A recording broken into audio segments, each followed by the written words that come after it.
Salam sejahtera, terima kasih karena bersama dengan saya di Nazilin Unity Channel. Hari ini kita digemparkan dengan satu berita yang seakan-akan UMNO dan Perikatan Nasional sudah bergabung.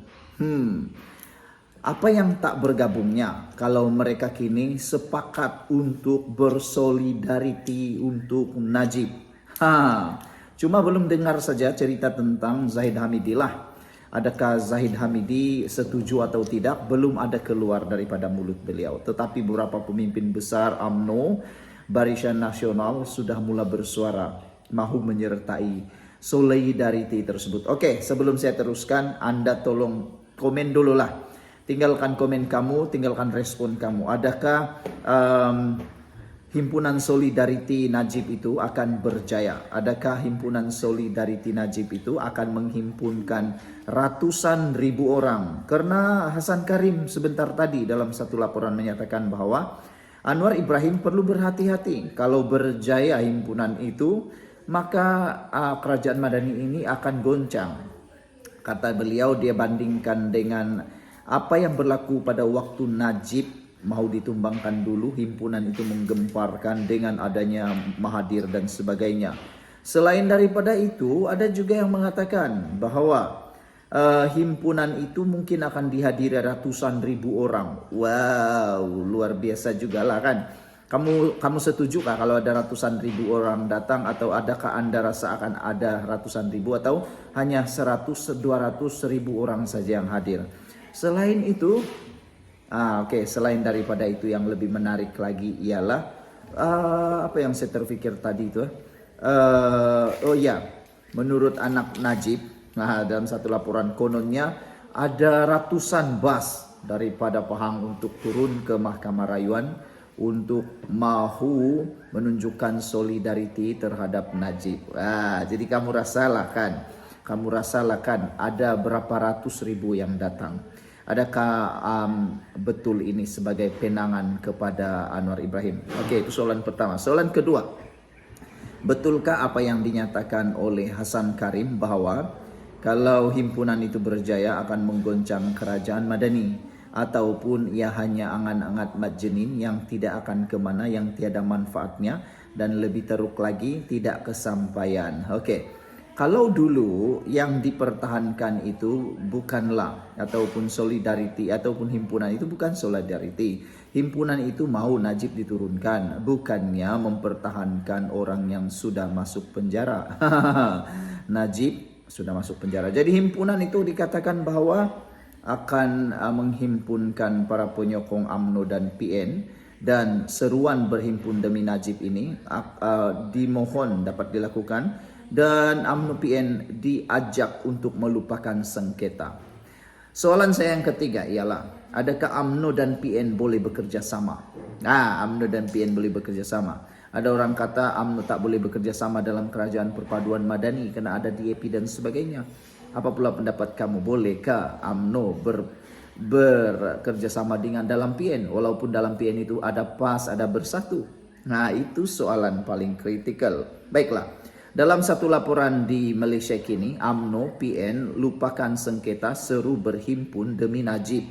UMNO dan PN dijangka memilih gencatan senjata dan bergabung seketika apabila dijangka akan bersolidarity bersama untuk bekas Perdana Menteri Najib Razak dalam Mahkamah Rayuan, di Mahkamah Rayuan pada 6 Januari nanti. Himpunan Setia Kawan itu bertepatan dengan perbicaraan Mahkamah Rayuan berhubung dakwaan titah tambahan diraja yang boleh membenarkan Najib menjalani baki hukuman penjaranya di bawah tahanan rumah. Dalam memo dalaman yang turut dilihatnya atau dilihat oleh Malaysia kini, Setiausaha Agung PAS Taqiyuddin Hasan menyeru pemimpin parti untuk menggerakkan ahli ke perhimpunan itu yang dijadwalkan pada jam 9 pagi di luar Istana Kehakiman di Putrajaya. Sila pastikan ahli hadir untuk menghantar isyarat pada kerajaan Madani yang dipimpin oleh Perdana Menteri ke-10 tentang teluhuran Perlembagaan Persekutuan dan Kedaulatan Undang-Undang yang dituntut rakyat, katanya menerusi memo berkenaan.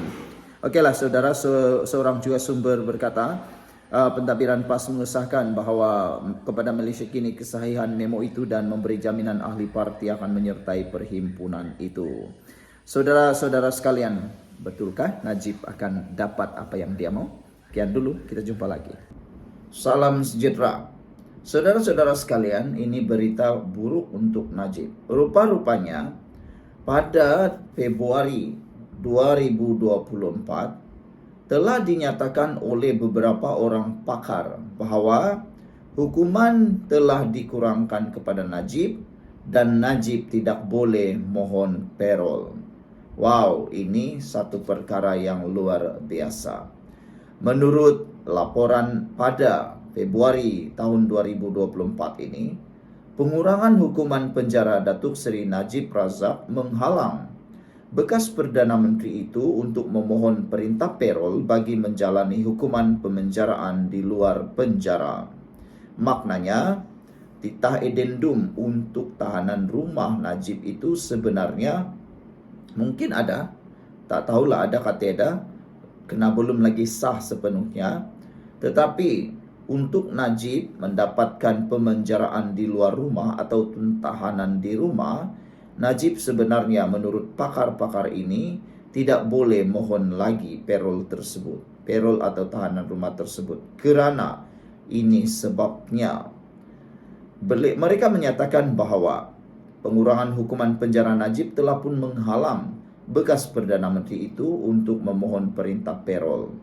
Pakar perlembagaan Profesor Madya Datuk Dr. Wan Ahmad Fauzi Wan Hussein berkata, ia selari Seksyen 46E dalam kurungan 6 dalam kurungan E Akta Penjara 1995 Akta 537 yang membataskan hak parol bagi tahanan jika mendapat lega hukuman di bawah perkara 42 Perlembagaan Persekutuan. Najib tidak layak memohon parol kerana perimitan pengurangan hukuman sudah diberikan lembaga pengampunan. Ini kerana perintah parol itu sendiri bertujuan menggalakkan kelakuan baik dan kerajinan serta memudahkan pemerlakuan pemulihan seseorang banduan, kata mereka. Asas sama turut diberi pertimbangan oleh lembaga pengampunan, katanya kepada BH hari ini. Semalam, Najib dilaporkan diberi pengurangan 50% bagi hukuman penjara 12 tahun yang sedang dijalaninya sejak tahun 2022, sekaligus menyaksikan bekas pengerusi Barisan Nasional BN itu bakal dibebaskan pada 23 Ogos tahun 2028. Selain pembebasan awal, Lembaga Pengampunan Wilayah-Wilayah Persekutuan Kuala Lumpur, Labuan dan Putrajaya juga mengumumkan denda perlu dibayar Najib dikurangkan daripada 210 juta kepada 50 juta ringgit. Sekiranya Najib denda itu tidak dibayar, tempoh pemenjaraan Najib akan ditambah setahun dengan tarikh pembebasan beliau dijadwalkan, yaitu pada tahun 2029. Mengulas kemungkinan rayuan terhadap keputusan perimitan hukuman, Wan Ahmad Fauzi berkata perkara itu tidak boleh dibuat menerusi proses kehakiman kerana keputusan yang di Pertuan Agong adalah proses mersi, bukan prosiding mahkamah. Justru terpulang kepada yang di Pertuan Agong, sama ada ingin melaksanakan prerogatif baginda kerana tiada peruntukan yang membataskan kuasa berkenan dan tafsiran mahkamah jika isu berkenan timbul nanti. Perkara 42 Perlembagaan Persekutuan juga tidak membezakan keputusan lembaga pengampunan yang dipengerusikan mana-mana yang di Pertuan Agong. Justru tidak timbul isu raja mana yang memegang jawatan yang di Pertuan Agong. Ditanya sama ada lembaga pengampunan perlu mendedahkan keputusannya kepada umum, Wan Ahmad Fauzi berkata, tiada peruntukan dalam perkara 42 Perlembagaan Persekutuan yang menetapkan tindakan sedemikian. Menyokong pandangan itu, seorang lagi pakar perlembagaan, Profesor Dr. Dr. Nik Ahmad Kamal Nik Mahmud berkata, Najib tidak layak untuk menjalani perintah parol. Selepas bekas ahli parlimen Pekan itu menerima perimitan hukuman. Logiknya, apabila hukuman sudah jadi separuh, macam mana boleh mendapat pelepasan parol lagi? Ini seolah-olah double advantage atau manfaat berganda, kata beliau. Lega hukuman atas alasan ditentukan yang di-Pertuan Agong. Apa juga alasannya privilege atau keistimewaan sudah diberi kepada Najib? Seksyen 46I dalam kurungan 6 kurungan E Akta 537 amat jelas. Lega hukum diberi, maka hilang peluang untuk parol, katanya lagi. Beberapa pengamal undang-undang sebelum ini berpendapat Najib mungkin berpeluang dibebaskan lebih awal dari 23 Ogos tahun 2028 kerana boleh memohon perintah parol. Saudara-saudara sekalian, Lembaga Pengampunan pada 28 Disember 2024 menurut laporan ini bertarikh 28 Disember tahun 2024, Lembaga Pengampunan Najib perlu memohon semula jalani tahanan di rumah, kata mereka.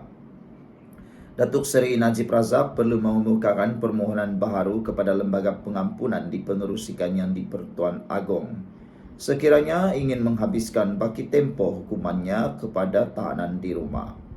Jabatan Peguam Negara memaklumkan keputusan oleh Lembaga Pengampunan yang dipengerusikan yang di-Pertuan Agong itu akan dibuat berdasarkan tata cara dan saluran yang sudah ditetapkan mengikut undang-undang dan bukannya mana-mana saluran lain.